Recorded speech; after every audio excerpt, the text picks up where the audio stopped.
Welcome to Joy About the G-Men. I am Joe Aguirre along with King Zay. Tyrod Taylor, couple of second quarter touchdown passes. Dexter Lawrence in that defense looked pretty dang good. 6 quarterback sacks, a 14-7 win, Zay. Not really blowing you away with the offense. But again, Tyrod Taylor starting in place of Daniel Jones for a second consecutive week. And this week we'll make 3. Hits Darren Waller on a 15-yard score. Nice play. It's funny. I said this last week, Zay. I asked the question, why do we never have a guy in the flat that he can dump the ball to? You see other teams do it every week, and guys break, much like the play that we saw Saquon break. It just this offense needs to get the ball going. And I've heard a lot of people say this, and this is kind of where I want to start. People are like, hey, this offense looked good. With Tyrod Taylor, 18 for 29, 279 yards. He played well. This offense, first of all, the offense didn't look good. The offense was functioning. And I think the most important thing, Zay, and this is something that it doesn't matter who the Giants quarterback is, if you can get on the field, get some first downs, get to midfield, punt the ball. You're putting your defense in a better position, and then they don't have to worry about 12-play drives. Because it seems to me when this offense can't stay on the field, couple of 3-and-outs, your defense holds as best it can, and then eventually they're going to give up big plays, big yards. They're going to start giving up scores. This team gets behind, and that's a problem. So I liked what I've seen from the offense. The offensive line, you said it last week. I mean, if you've got some time back there to do things, they can win football games. Yeah, no, I totally agree with you. Now for everybody who's been blowing the Tyrod Taylor thing out of proportion, he's been playing decent, but that's been a tribute to the line playing better, getting Saquon Barkley back, which helps out that offense. As we know, because without Saquon Barkley, we virtually have no run game, and teams can just take away the passing option, and it just becomes a mess for us. But again, like you said, the offense just, to me, look functional. I'm not one of these people who think there's some quarterback controversy. There is none. Obviously, when Daniel Jones returns, he will be the starting quarterback, and for many reasons that a lot of people don't see on the field that we tend to see, people who call themselves analysts or people who watch the games in depth. If you look, there were a ton of plays, especially with Tyrod Taylor and run plays, where I seen he gets outside and he gets caught, and I go, Daniel Jones would have got that first. He gets within 5 yards, or you get to the goal line, you just think Daniel Jones would have snuck it. He would have ran it. He would have done something. And he just, to me, while they have very similar skill sets, he just has more of it, and that's just what it comes down to. Tyrod Taylor being of older age, he just doesn't have that speed he used to have when he came into the league, and there's nothing wrong with that. He's a great serviceable backup quarterback, and I need people to keep their expectations where they are. He's been playing the better half of the Giants schedule, I would say. It's not like he's going out and putting these numbers up against, Dallas and then San Fran, and he's doing it against some of the best defenses in the league. No, he's done it against the Bills, who were missing key players on defense, and again, a Commanders team that we really don't know what they are. The reflection of their schedule is having a mix of weak and strong games, so we don't know basically where they stand. As far as I know, they need to get rid of Ron Rivera. I think he's a terrible coach, but that's another thing for another day. But again, don't blow it out of proportion. We could have easily lost this game as much as we wanted. There were many times I sat there thinking, oh crap, Joe's 17-14 predictions about to come. There were times I wanted to text it in the group chat, but I was like, nah, right? I'm not giving in. But it seemed like, like you said, those are the type of things where the Giants lose those type of games they should be winning. It looked bleak after that Sterling Shepard fumble, which again, those are the things point out. Those are momentum swinging things in the game that could have caused us to lose. Thank God the defense played as well as they did. Shout out to Deonte Banks getting his first interception. I've been praising these rookie corners since the season, and they have been nothing but everything that we could want from a team that has been crying and asking for top corners the last few years. Obviously, you have Bradbury, you have to trade him.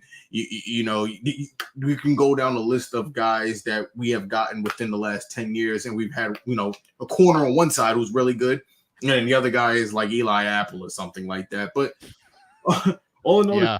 it's starting to get better. Mentioned it before. I'm not in panic mode. I think there was an easy stretch coming up that we're in right now. I think it's a godsend that you are playing teams like the Raiders, that you have your backup quarterback playing, because again, those give you, those are games you can still give your team a chance to win. The Giants can get to 3 wins this week and put themselves back into, believe it or not, a realistic situation where they could be a wild card team. It's crazy to think that you could start off 1-5 and be that way, but that's just where the Giants are. And again, I hope my predictions continue to come true, and the Giants will start to shaping up the rest of the season. Yeah, this team's definitely playing well. The Jets, that's definitely a good matchup for this team. And listen, I'm thinking a week ahead. Excuse me. Yeah. A week ahead. I said. By the way, to your credit, yeah, I had the picture of Deontay Banks and his first career interception, and you've been saying it pretty much from camp. These kids look good. They're starters. We have starting cornerbacks, and we don't necessarily even need a Dory Jackson. That's how good these young bucks are playing, and that's very exciting. This team, by the way, came into the game, as you know, Zay, with 5 sacks, and now they've got 11. They had 6 sacks in the game. Sexy Dexy and Williams are finally, Leonard Williams finally starting to get some pressure. We saw a week before against Buffalo, they were basically getting the ball run down their throats. Their run stoppers, no good. We don't want to see that. I will say this, Bobby Okereke, who I was so excited about this team getting in the last 2 weeks. This guy has been absolutely phenomenal. 11 tackles last week and a pass defended, double-digit tackles each of his last 4 games. He's all over the field. Micah McFadden, by the way. This is a guy who he's not the most talented defensive player in football, but I don't know that there's a guy with a better motor than this guy. This guy's a disruptive force. He doesn't always quite get there, but it seems like he's always in the quarterback's face, or shadowing a tight end out of the backfield. Him and Okereke had a couple of nice plays on tips where McFadden's got the ball. That's very exciting, because to me, this was a big free agent acquisition for this team. And the first few games, I've been saying it. I'm like, I don't hear this dude's name in the game at all. And I want to hear his name like 15, 20 times a game. We weren't seeing a whole lot of that. He's playing better. The front four is playing better. The cornerbacks are pretty set. Again, I love Xavier McKinney. I'd like to start seeing more of the playmaker that Xavier McKinney's going to be. Do some things back there, buddy, because I'll tell you, I was telling somebody earlier today, when this defense doesn't spend more than half the game on the football field, they're a very good defense. And they're finally starting to live up to the quality of the players that we have. If they can continue to do that, and like I said, all this offense has to do is avoid 3-and-outs. They're going to happen, certainly, but limit the 3-and-outs. Get a first down. Just get a first down. 4, 5, 6 play drives. That's going to go a long way towards your defense being able to constantly bend and not break. I think I said it last year. It's very important to stay on schedule. That's the term that they use in football. The Giants did a really good job last year staying on schedule, managing Daniel Jones, what he did, balancing the run and pass. So it worked out really well for them. And as a result of that, the defense played better, and the Giants record, reflected that. I think, again, at the beginning of the season, the Giants were trying to get in the groove. I keep saying that I don't like the 3 preseason game situation, because now you're taking away a game. As far the third game is really important, being the dress rehearsal game. It gives you a real good feel of a full game, because you can't really simulate that in practice, and you can't really simulate it in a preseason game where your starters play one drive, or you can't get a real feel for it. And we've seen it this year with the Giants. The Giants play one drive basically with their starters on offense, and you can tell Tyrod Taylor has played more with the starting offense this year. It looks like it. He looked more comfortable this year than he did last year, and it's a courtesy to the reps he got in preseason, which kudos to the Giants was smart, because you're in a situation now where your quarterback could be out for another 2 weeks, and at least you have a guy in there who's not he hasn't had experience. He's just getting second team reps and third team reps. No, he's been getting first team reps. He's been taking first team snaps with the preseason. Even in that third preseason game, like I said, we only got him in for, we Daniel Jones in there for one drive. He's out. Tyrod basically plays most of the rest of that game against the Jets. And now he gets a chance to get revenge against them, luckily. But it just goes to show you how so much of the season is really affected. Like I tell people, we can't be too critical. We have to break these seasons down into parts. Like I said, the first half, you have to break them down every 4 games. That way I look at it, because, like I said, the Giants, the first 5 games or whatever could be bad, but then, the first 4 games, you can move on. You can get better. Your second half, the Giants can pick up 2 wins in the next 2 weeks and really put themselves in a situation where, coming off those 2 wins, you get Dallas. That could be a toss-up depending on how you're playing. Dallas, we know, isn't that great of a team. They have issues there, but they've had our number. And then you get a Washington again. You get a New England, who we know isn't good. You go into the bye, you come out of that, and you get Green Bay and the Saints, who are 2 teams that aren't good and just playing to play, it looks like sometimes at this point. You get the Eagles to end the season, Eagles in the middle, and in the LA game. I don't think we'll be able to probably win both of those Eagles games, based on the Eagles being right now, the Eagles are far ahead of us team-wise, just based on what they have personnel-wise. Outside at receiver, they just have great receivers on both sides. Their tight ends have been playing well, and their quarterback, as long as he's got the quarterback push, it's going to be very hard to beat that team going down the stretch. But the Giants have at least 6 winnable games left. I was just going to say that, Zay. I see 6 winnable games. If you can somehow beat Philly in one of those, and God forbid you beat Dallas the second time through, that's 8 wins in the second half. That would put you in wild card contention for sure. And by the way, to your other point earlier, you talked about Tyrod Taylor and this similar skill set to Daniel Jones. I think Tyrod Taylor is one of the better backup quarterbacks, not only because he's obviously been a starter in this league before, but as you mentioned, similar skill set to Daniel Jones.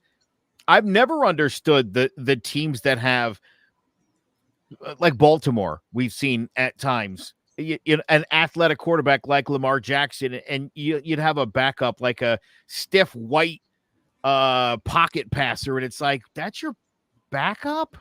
I don't understand that. That's how I felt with Colt McCoy. Right. You have a pocket passing starter, and it's like, a black athletic backup, and it's like, okay, you can't just pop that guy in there and run the same offense, so why would you do that? That's one of the things about Tyrod Taylor I like. And look, as you mentioned too, each week that he's been in the starting lineup and he gets the first team reps, because he's been a starter, because he knows what he's doing, he's gotten comfortable pretty quickly. Yeah. And he's certainly looked extremely competent. I feel very good about Tyrod Taylor. And as you said, look, there's no quarterback controversy. He's a backup. He came in there to be a backup. I think he's content as the backup. He knew as the backup, Daniel Jones has a history of missing a few games every year. So he knew there would be an opportunity to play. Yeah. Knows this system from the time he spent in Buffalo. So this guy's about as good a backup as the Giants could hope for. This is the thing. And this being a Mets fan, I know this being a Yankee fan, during the Gary Sanchez time, the Yankees backup catcher was Austin Romine. Austin Romine played like once a week, and he'd hit around 300, hit 7, 8, 9 home runs, and people were like, he should start. And it's like, if that guy starts, how quick do you think his batting average plummets to 220 and he gets exposed because he's not an everyday player? It's so easy to, Tyrod Taylor's made this offense look functionable. That's he's a good it. Band-Aid. Yeah, he's a good Band-Aid. That's what he is. That's what he's doing. He's Absolutely. Now, Daniel Jones has not looked, he's not done a great job with this offense. These Not two yet. things have nothing to do with one another, right? Tyrod Taylor making the offense look functionable isn't a quarterback controversy. If Tyrod Taylor would have taken this team out there and won 35-7, and he threw for 300 yards and 3 touchdowns, well, then we could talk about, oh, maybe this guy should. He's got the offense serviceable. The offensive line, obviously, they've made drastic changes in the past few weeks. That's about 75% of why this offense looks so good. Throw in the fact, again, Tyrod knows this offense. He's been getting more the reps, as you mentioned, with the fur. Of course, they're going to look better. Daniel Jones, when he comes back, he might need a couple weeks to settle back in. And that's probably going to happen. But again, as you look, this Giants schedule, we knew it was going to be brutal at the beginning. The first 8 games we knew that's a rough schedule, and they had to get past that 8. We were hoping for better than what it is, certainly. But last year, they pulled some of those games out and had a good record to start the season and fell off in the second half. I think it's set up for this team to have a much better second half. Whether they can get enough to get to the postseason remains to be seen, but you got to like where they are right now. Yeah, like you said, the schedule was grueling. We probably expected them to probably win a couple more games, but again, that's why I tell you about the luck situation. Seattle, you lost bad luck. Just a bad pass really turned that whole game around. Obviously, Dallas, the weather, that's just not how you want to start a season, and a damn typhoon on Sunday Night Football against a team that's really had your number the last couple of years, and then everything that can go wrong goes wrong. The Giants ran into, I told you, that situation where luck kind of ran out. Like last year felt perfect. Last year felt the Giants, until we got to the playoffs, it didn't really feel like the Giants could do any wrong last year. You underdog every week. Okay, cool. We'll just go out there and prove you wrong. And the biggest issue with being a New York team is New York is so fickle. It's what have you done for me lately? And because Daniel Jones hasn't been what he was last year, and there's no doubt in my mind he can get back to where he was last year. You just don't lose that, talent in a year, especially when a team supposedly gets better, adds weapons, and does all this. I think, like you said, it's going to take a while when he comes back. I'm hoping he comes back next week against the Raiders, which is an easier game to get your feet wet before you have to play at Dallas. And then if worse comes to worse, then you'll get another tune-up against, the Commanders after that.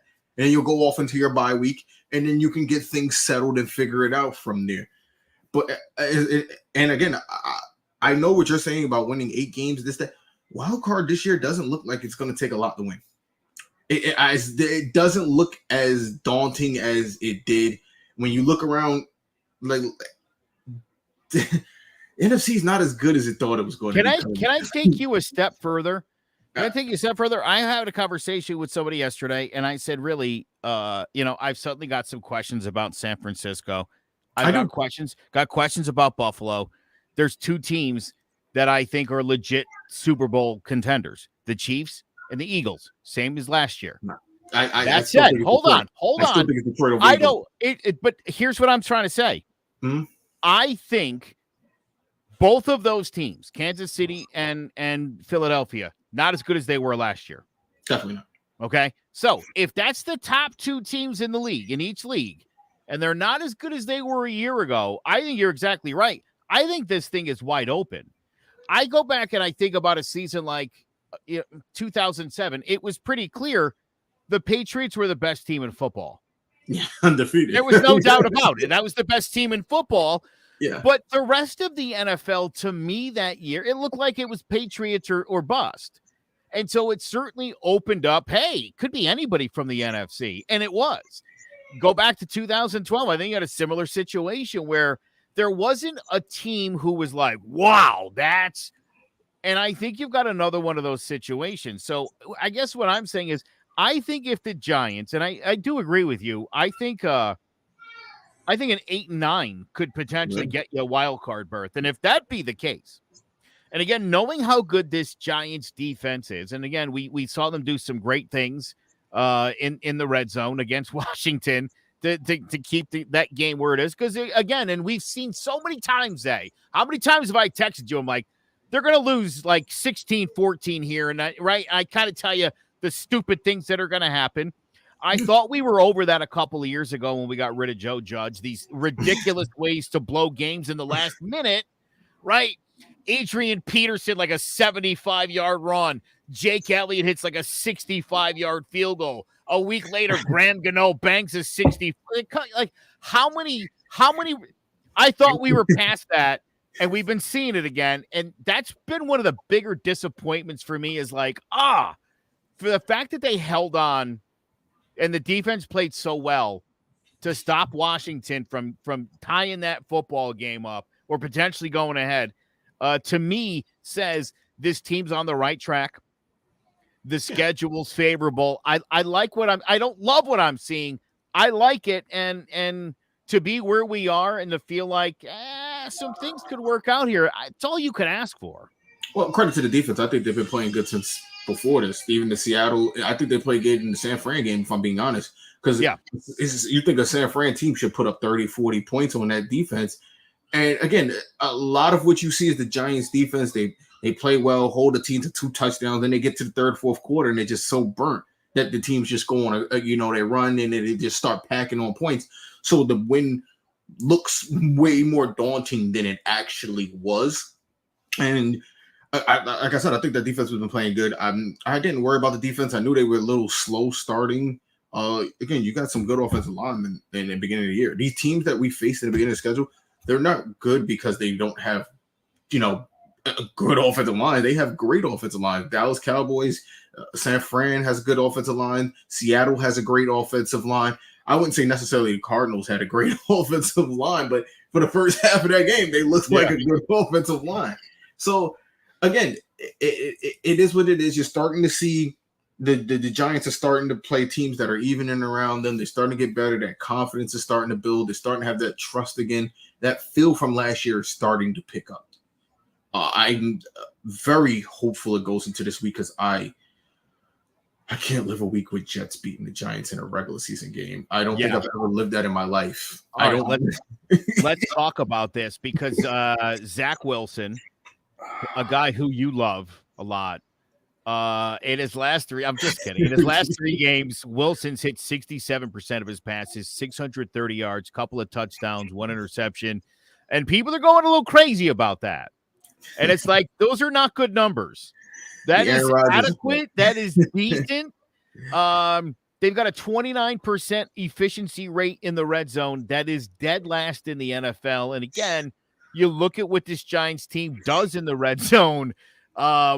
This to me, again, is a recipe for if the Giants take care of business.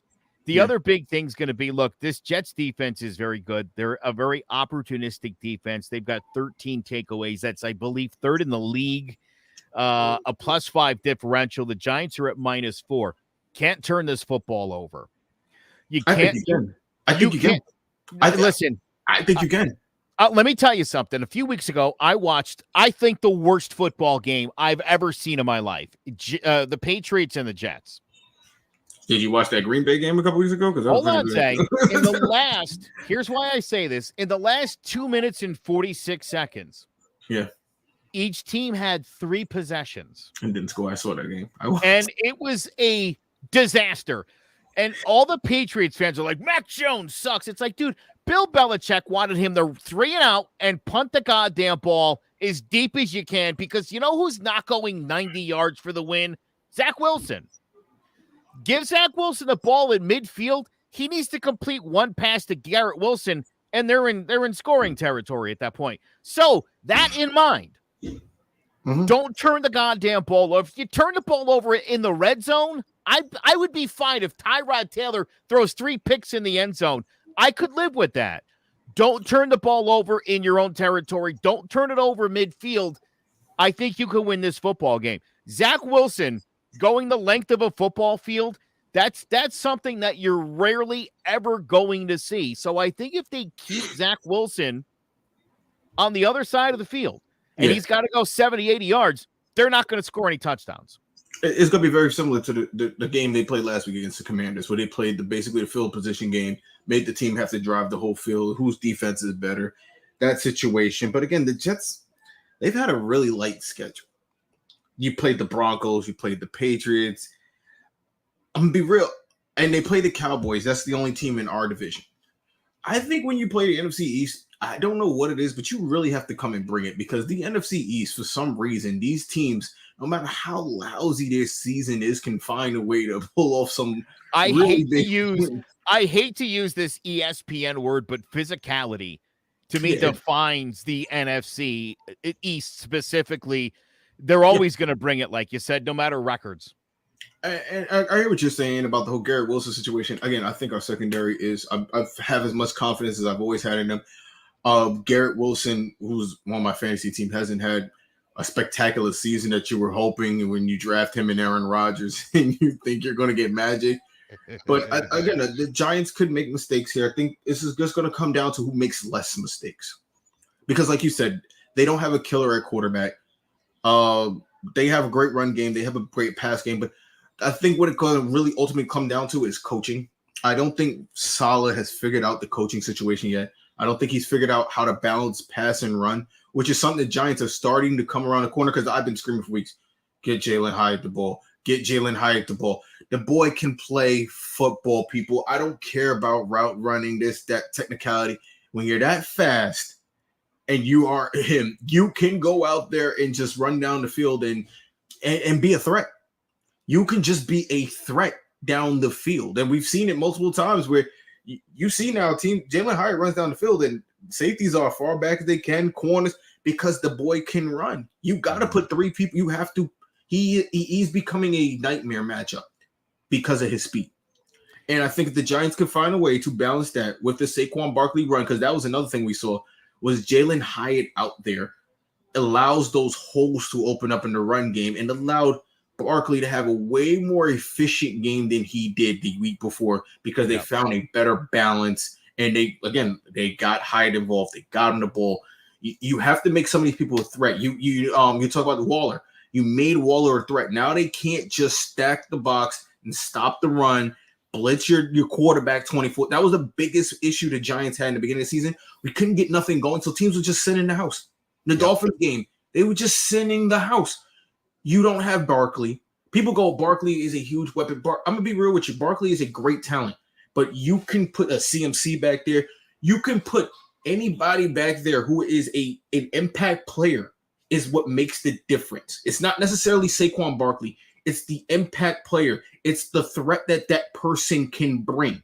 That's what it is. It's not necessarily, the Giants can't win without Saquon. If you get another running back who's just as functional as Saquon, who can catch out the backfield, do all this, and he doesn't have to be as fast, he just provides that threat that you can't bring the house. You can't stack the box. And shout out to Saquon Barkley, because he has gotten so much better at pass blocking. He sucked his first year at pass blocking. He missed so many blocks on linebackers, and him being back there has helped out the offensive line so much that game. I have to put the emphasis on this. The offensive line is playing better. Barkley being an impact player. Hyatt getting involved. It opens up everything. Waller, it allows Waller to get involved, because you have to now focus on Hyatt. You know what I'm saying? And before I even forget, Wan'Dale Robinson, just freaking amazing. You get these guys involved and you see what that offense can do, it causes issues for defenses. The Giants have to find a way to continue to do that. I think personnel-wise, the Giants win this game against the Jets because we are better talented. We have better receivers. We have better tight ends. We have better running back. In my opinion, we have the better defense. Even with Sauce Gardner and the other, I can't remember his name, the other corner on the other side who's coming back this week. Yeah, I don't even know if Sauce is playing, actually. He cleared protocols. I don't know. Did he clear protocol? Okay. Yeah. Him and the other corner on the other side, they both cleared protocols. But again, I'm not scared of the Jets. How long is the defense going to hold up? Here's the question. How many times is Zach Wilson going to turn the ball over? This is going to be like playing a mirror image of yourself, and you just got to be the better version of it. You know what? You are exactly right. And I sort of was thinking that same thing. You are. This is going to be, look, the team that plays the cleaner game here, which again is to me why if the Giants turn the ball over on their side of the 50, you're asking for trouble there. And if it happens more than once, they'll lose the game. Yes. If they can avoid giving Wilson short field and opportunities to put that ball in the end zone, I think the Giants have a tremendous chance of winning this football game. So, incidentally, when you talk about mirror images, how about this? The Jets offense is ranked 30th overall. The Giants is 29th. How funny is that? A lot of Passing offense, the Jets are 32nd, dead last. The Giants are 29th. The defense, again, I think this might surprise. Overall, Jets defense, overall, 24. Giants, 23. That's a lot of New York hate. That's a lot of New York hate. It is. There's no way you can tell me amongst 32 teams, those are the 24th and 23rd worst defenses out there. If that be the case, yeah, I'm a little skeptical. I'm assuming this is just based on overall yardage or recent performance. Because you go up how the Giants looked in the beginning of the season to now, yeah. But come on, look at what we've seen the last couple weeks. The defenses. The biggest difference between these defenses, as far as I could see, the Jets have the 11th best scoring defense. The Giants are 24th. I think, and again, you look at the records 3-3, 2-5. I think that pretty much explains where you're at. If this defense, outside of the 102-yard return to Panic had a couple weeks ago, the defense really hasn't. I mean, my goodness, how about Thibodeau last week? I mean, you gotta pick six that, bro. I don't pay him for interceptions. I don't care what people say. I don't pay him for interceptions. We pay him for sacks. Interceptions Fair enough. Bonuses. Fair enough. Bonuses. It was in his arms, and there was no one in front of him. You gotta catch that ball. That's why he plays DN and not tight end. You know who would have caught that? You know who would have caught that and ran it in for a touchdown? Aiden Hutchinson. No, you know what? Aiden Hutchinson is a rare talent. He's he's a good, just like Bosa. Just like the Bosa brothers, he's one of those, and it reflects where he went in the draft. He was a top pick in the draft. Kayvon Thibodeau was a number 6 pick who could have probably went a little later than he went. I'm not going to yell at you guys no more about that, but he could have went a little later than he went. And again, it's playing more to like what I told you. I didn't see the motor. I didn't see the motor in Oregon. Aiden Hutchinson had that motor.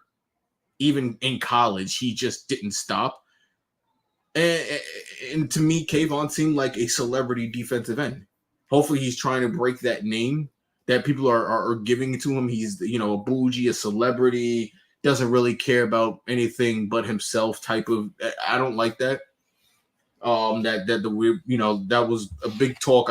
You don't have New York radio, but Carl Banks was on with some New York host, and they was having it over Thibodeau's play, and he's trying to explain to them how things work in the league and how you play that position. They decided to hang up on him because they want him to play better. I hope the talk doesn't get into Kayvon's head, and I hope he continues to play the way he's playing, because again, he did have a lot of questions, coming into the draft. A lot of people questioned his motor. I thought the Giants took a risk by getting him. They took a risk on Neal too. Again. I'm about ready to move him into the right guard slot. I'm ready to move him on to the bench. Are you ready to right guard? He's too big. Money. I don't think so. He played guard at Alabama for some time. In college. The players understand that. They're not I understand that. I understand that. He's still he's a skilled guy. It's in Alabama when you play with some of the best talent in the nation. Don't do that. I disagree with that. I disagree with that, and I'll tell you right now. Look. They kept Eric Flowers out on that flank for way too long. And it was like, oh my God, do something else. Put him on the other side. Move him inside. Do something, but don't leave him out there to get exposed week in, week out. Listen, if he can't play guard either, then maybe then you don't have a future with this guy. But I think it would behoove this team to at least move him over and see if he's got any value as a guard. Otherwise, that's going to go down as a bust. By the way, the Jets have trailed in all 6 games this season at the half. The Giants finally last week for the first time had a halftime lead. Something's got to give this week. So, again, it would be great if the Giants could go into halftime here with a lead. They're definitely a second half kind of team. The defense really seems to step up in the second half. So I think that's really the key to the Giants. Like, if you're going to turn the ball over, do it in the red zone. Do it in the Jets red zone. Like, that's fine. If you don't get the ball in the end zone and they pick it, that's fine. They're not going 80 yards the other. It's not happening.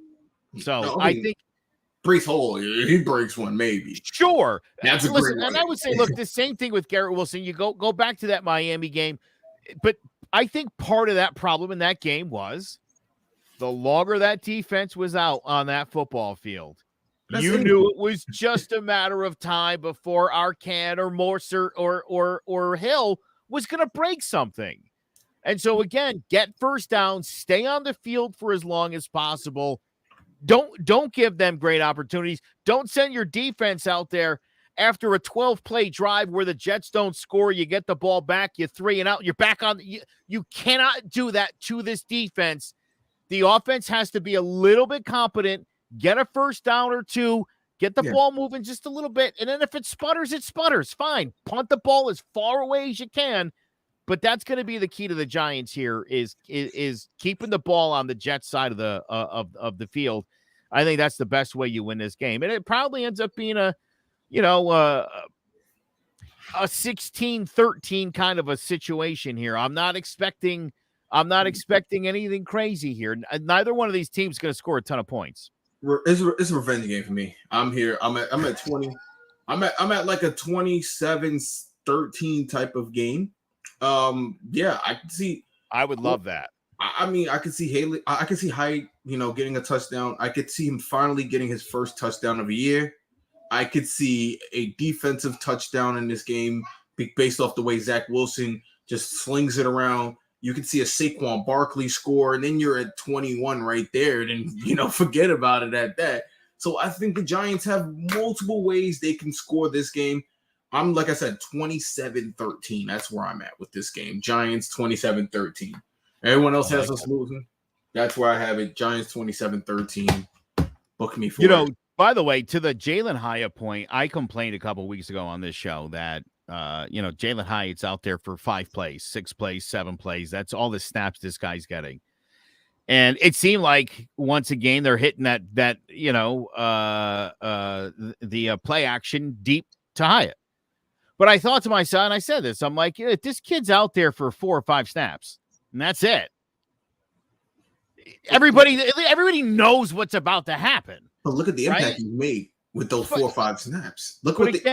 I understand that, but I'm saying give him 12 snaps, give him 14 snaps. I agree. Again, the comparison I made last week, and I was talking to a Patriots fan earlier today. The Patriots had signed Malik Cunningham. Yeah. And they would bring him out, and he would take some wildcat snaps, RPO, but he never throws the ball. And everybody that's played the Patriots is like, oh, Malik Cunningham doesn't throw the ball. When he comes into the game, I'm going to put 11 guys in a line of scrimmage. Where's he going? It's like sure, but again, I'm like, Bill Belichick's a smart guy. And the same thing here with Hyatt. If he's only out there for 4 or 5 snaps, and everybody knows what the play is when he's in the game, it's making it a little bit harder. It makes more sense for this guy to be out there 15, 20 snaps where some other things happen. Maybe he's a decoy on some plays. That's fine, but it'll make it a little bit easier for him to get down the field. If the guy gets 3 snaps, you know what the play is each of the 3 times. It's a little harder to complete it. Same thing with Cunningham. The Pats apparently already cut him. And I thought, dude, if you're going to have this guy run RPO, but the P isn't an option, what are you doing? What the difference is, and I'm trying to explain this, with Hyde, while he is getting more times, the Giants are trying to bring him along slowly. They're trying to feed him.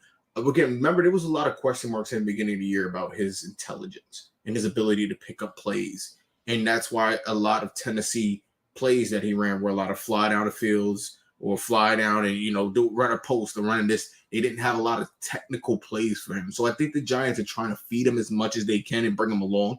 I don't think this is like a Cunningham situation like with the Dolphins, for example. When the Dolphins introduced the Wildcat to us, when Ricky Williams came in, okay, this Wildcat, he's going to, fake it. And then eventually one time they faked it and they threw it over the top and they scored a touchdown. That's a different scenario. I get what you're saying. I think Hyde is more of we're trying to bring him along because the NFL is it's very hard. You watch some of these plays, like the clips in it. I think it was Dan Orlovsky or one of them. They was trying to get him to read the plays out, and he's just struggled, couldn't get the plays just to say it as a quarterback. It's very hard. They're very, the terminology is very long. Their playbooks are very big. It's Chris Sims. Oh, it's Chris Sims who Chris did it? Sims, yes, because Chris Sims is very critical of all these other quarterbacks that don't get all the terminology down. And it's like, oh, dude, remember when you couldn't do that shit? It was him, right, in the video? Okay. I love that you bring up Dan Orlovsky, too, because that's another guy, a guy who is a career loser in the NFL. One of the worst quarterbacks in the NFL for every year he was in the league. I love how critical he is of these other quarterbacks. It's like, dude, I don't know. Mr. Ron I don't know if you're the guy to be speaking on that. Mr. Ron Abound's talking crap. Imagine that, right?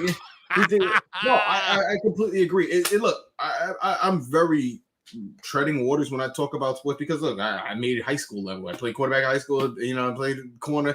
I'm no expert at the game. I'm never going to talk the way some of these guys talk. But the way I agree with you, the way Dan talks, you would think he had a 14-year career with 2 Super Bowls and you would think his bust is intent. You would think he did something memorable, and no, he didn't. And that's the biggest problem with when we talk about all the time with these sports outlets and why they pick up on teams so late. Like I'm telling you, Lions, and they'll wait till December and January to go, oh, the Lions could be a contender because they're focused on their front runners.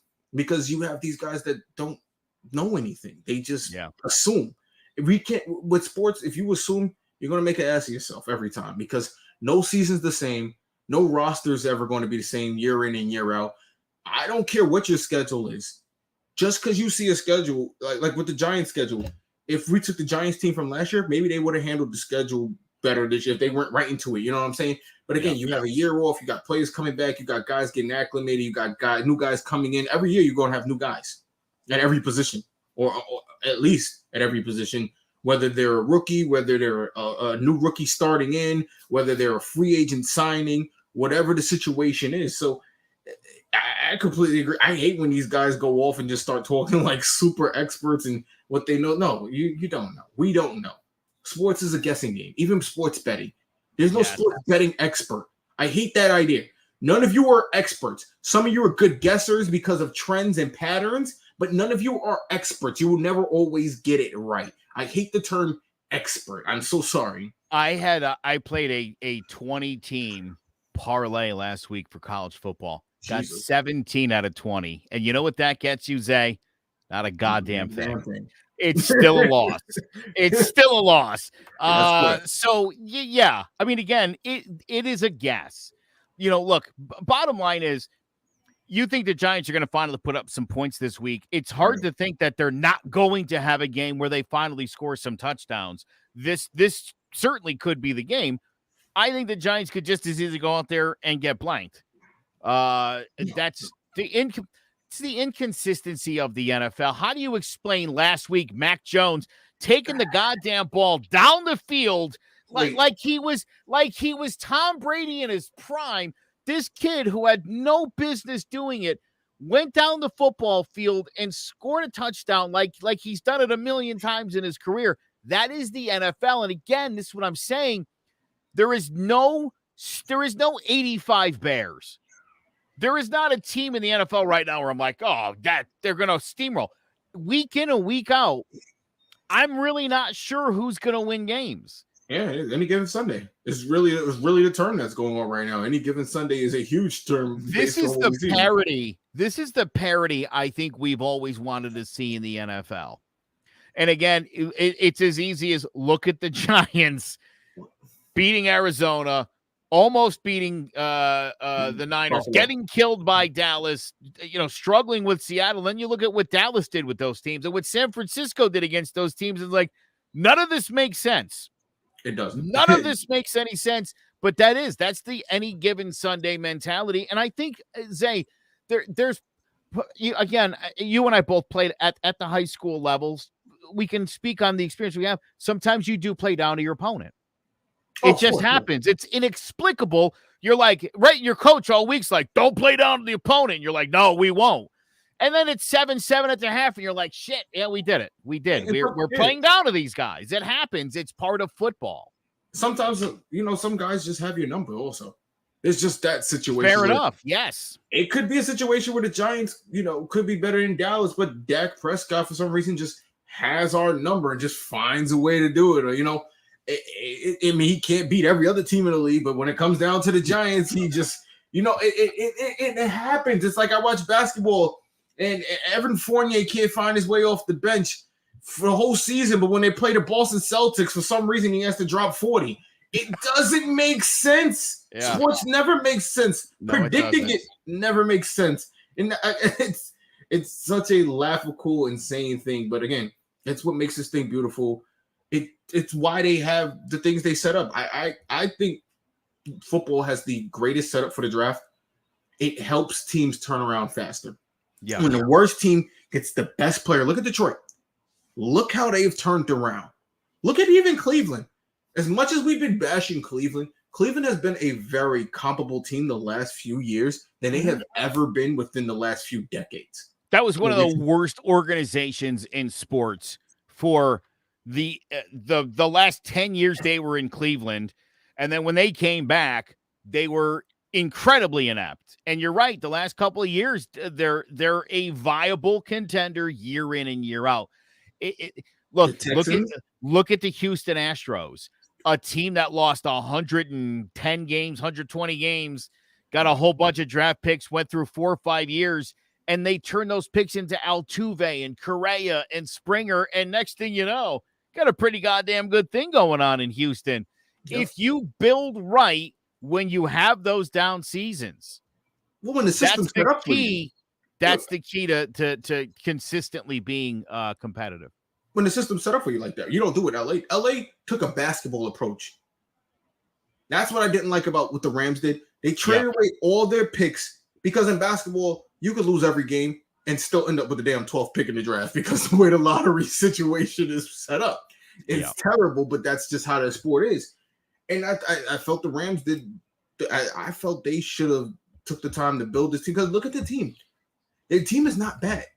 I hate to say it, but the Rams, as dysfunctional as that team is, and as many picks as they don't have coming up in the future, they still got a chance this year. Yeah, they got legit superstars. Like you could argue the best at their position at several positions. Who's it? Puka, you're right. Puka Kanuko, whatever the hell his name is. Out of nowhere, you're talking about this kid has just re-energized that offense. Stafford was written off by the Lions, which is hilarious because Goff was written off, and they're both just like, okay, we'll just prove everybody wrong in different places instead of where we were.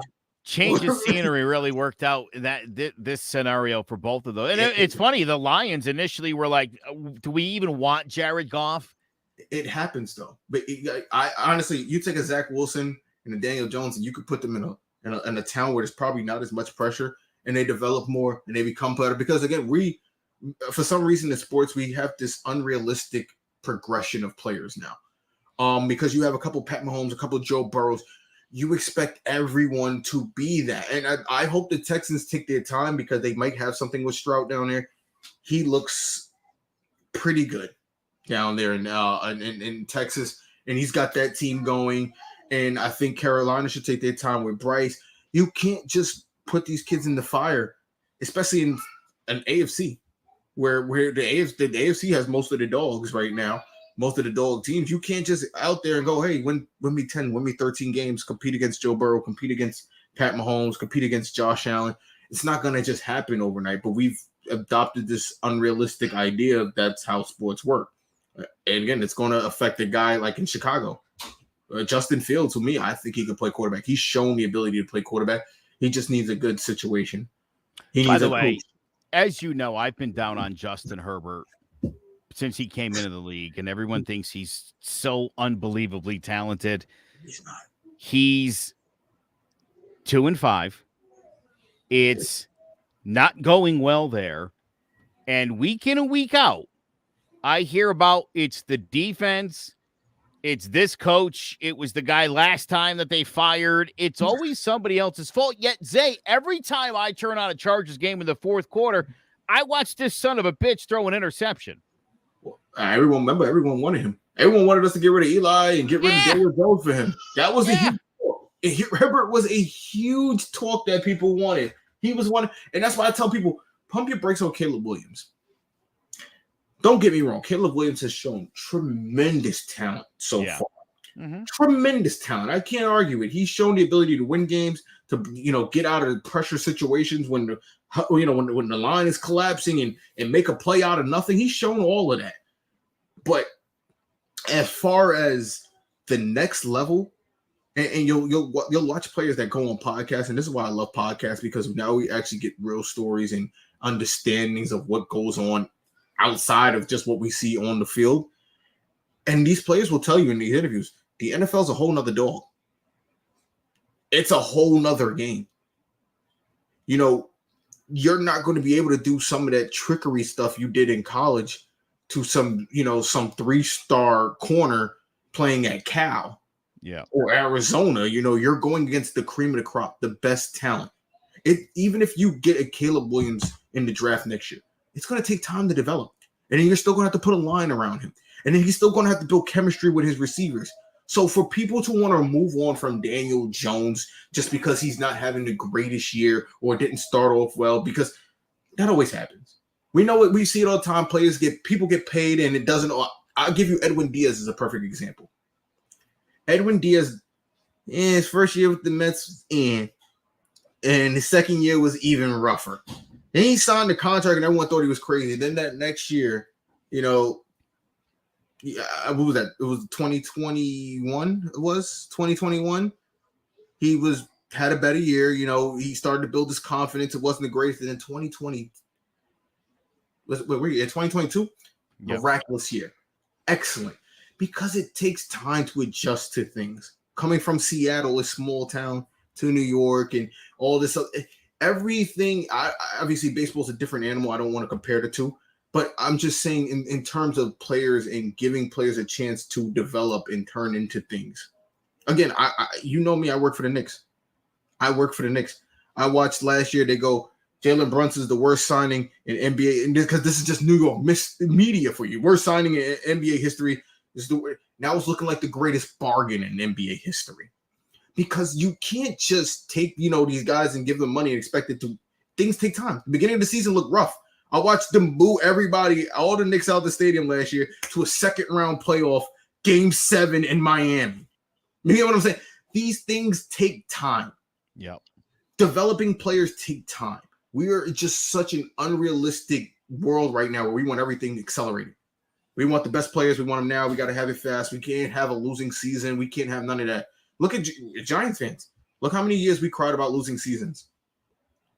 Then we get a winning season. We don't even know how to appreciate it last year. We're ready to throw our quarterback off the damn cliff because he's having to get rid of the coach, get rid of the quarterback. They're terrible. The honeymoon is over. No, people, these things take time. How many times did you run Coughlin and Eli out of town? You know what I'm saying? You have boy, 2007, bro. They wanted the both of them out of there. He was the adopted child. He was the adopted Manning. That was the signs you would see. He couldn't beat the Eagles. He couldn't. Give it time. Give it time. Stop wanting these players to start giving you something in there. What is Daniel Jones, 24? 24, 25, something like that?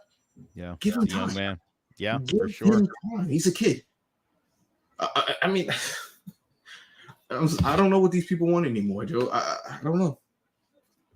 No, you're right. There is it's so much worse. It's so much worse in New York. And again, being a Yankees fan, these idiots who, World Series or bust. If they win a World Series, like if you think a World Series is a likely outcome every single season, you're an idiot. I mean, even Hal Steinbrenner isn't expecting a World Series championship every single year. You know what I mean? Like it's just not realistic. We got spoiled at the end of the 90s with 3 and 4 years, and people for some reason thought this was the 1940s Yankees where they were just going to win every single championship for it. It's like, that doesn't work that way. That's not going to happen anytime soon. I mean, again, I think look as far as the NBA, you look at how good the Warriors were until they weren't.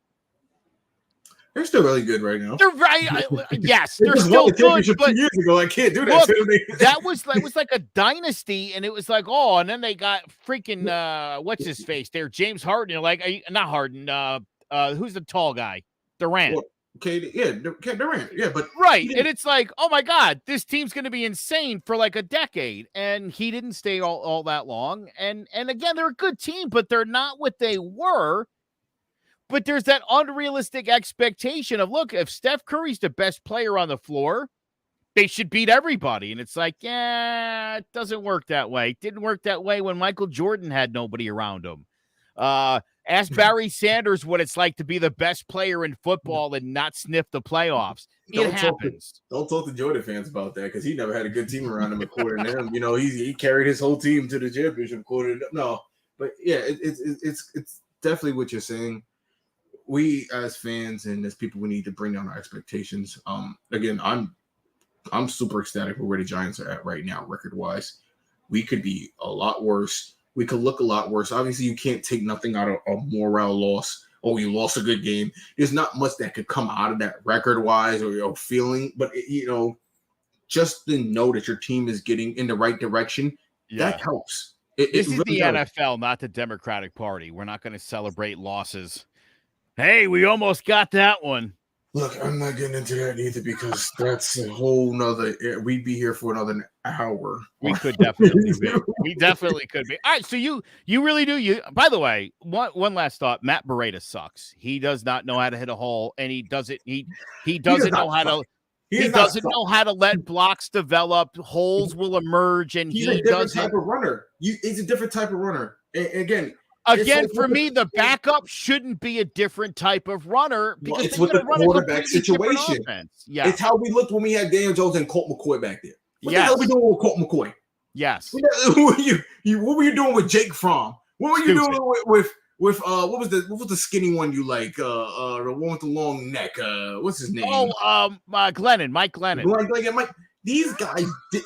I mean, they might have fit the playbook that was working for that time, but when you're like I said, when Daniel Jones brings the aspect that he can run and throw and all that, and then you bring a guy who can't do none of that in, but maybe that just like defeats the purpose of everything. Personnel, scouting, what are you doing? Why are we hiring people who it's not like the Giants where you had like the 3 running back situation. You had a fast running back, a power running back, and a guy who could do it all, because that line was great and they could block for whoever. Yep. The game has changed. The sport has changed. We've gone to a more passing situation. And a lot of the running backs that we see now, they wait at the line. They're patient. They wait for holes to open.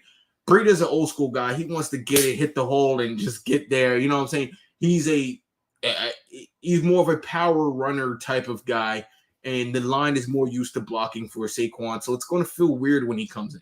That's why when Eric Gray was filling in for Saquon, it felt better, because Eric Gray is a guy who gets up to the line. He waits for blocks to develop. He moves with it. He can catch out the backfield. He feels similar to Saquon without that top level speed. Right. If I'm being honest, even his ability to break tackles and move, it felt Saquon-esque. Not necessarily Saquon, but you know what I'm saying. They have very similar skill sets.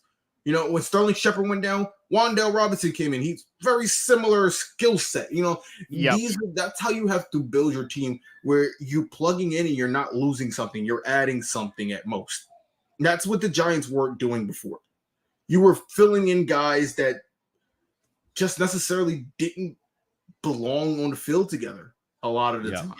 They're not complimenting the starter. Exactly. They're not complimenting anything at that point. Yes, you could bring a guy who could fill in and it doesn't feel different. It helps the team out. But when you bring an offensive lineman in who's not as good as Andrew Thomas, the whole line feels it. You know what I'm saying? Yeah.